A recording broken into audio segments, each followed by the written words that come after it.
Shalom and welcome to another episode called Faith Journeys with God in the Land.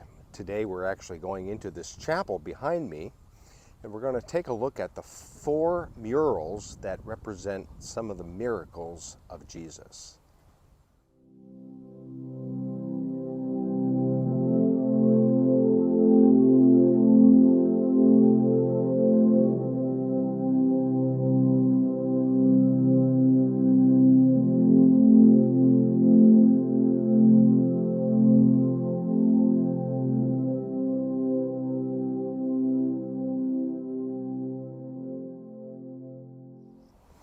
Here at Magdala, the Catholics built a chapel. It's a beautiful chapel, and it preserves some of the ministry in the life of Jesus. And I want to take you to look at 4 murals. They're made of mosaic, and they are very well done.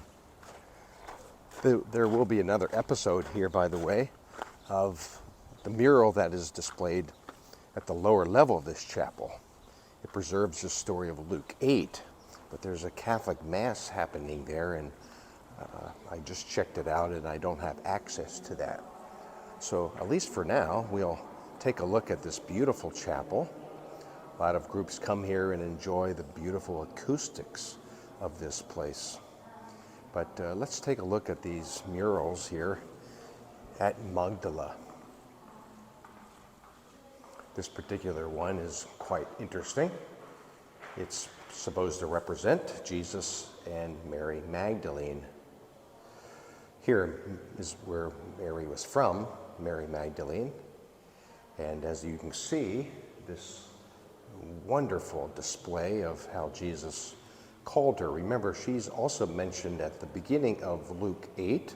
She was one who was demon-possessed, and yet Jesus exorcised her. And probably at the first century synagogue here on the grounds of Magdala, she heard Jesus speak. So this is one of 4 that I want to take you to.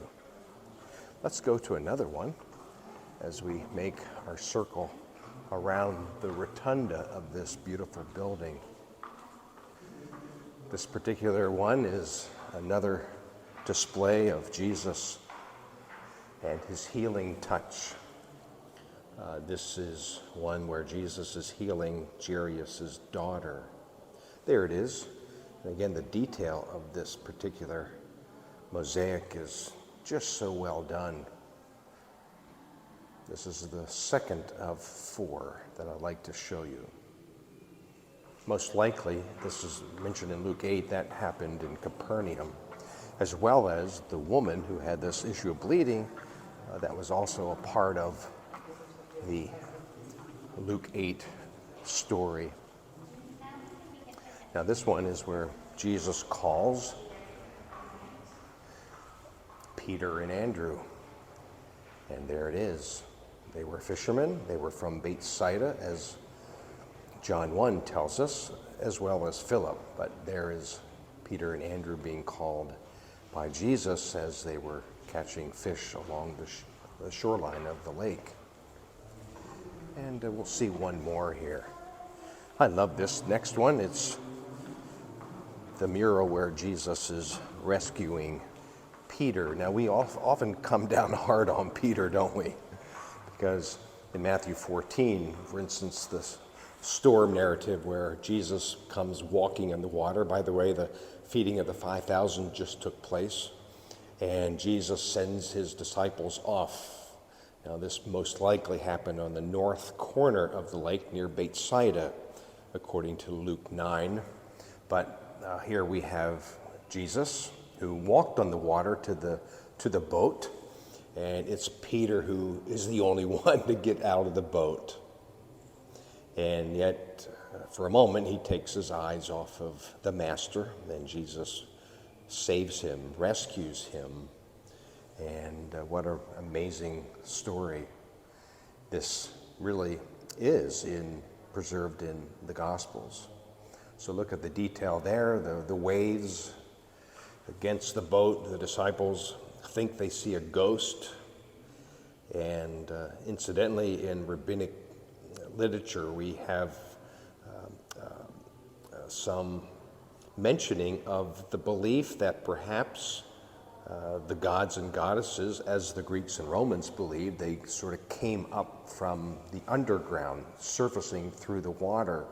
So there's a reference in the rabbinic sources of fishermen getting clubs out, as if they saw a ghost, they would club the ghost so it would not harm them. Now, that's interesting because here in this case, no clubs were needed because it indeed was Jesus who came walking on the water towards them. It wasn't a ghost at all. And when Peter sees Jesus, he immediately responds and walks on the water.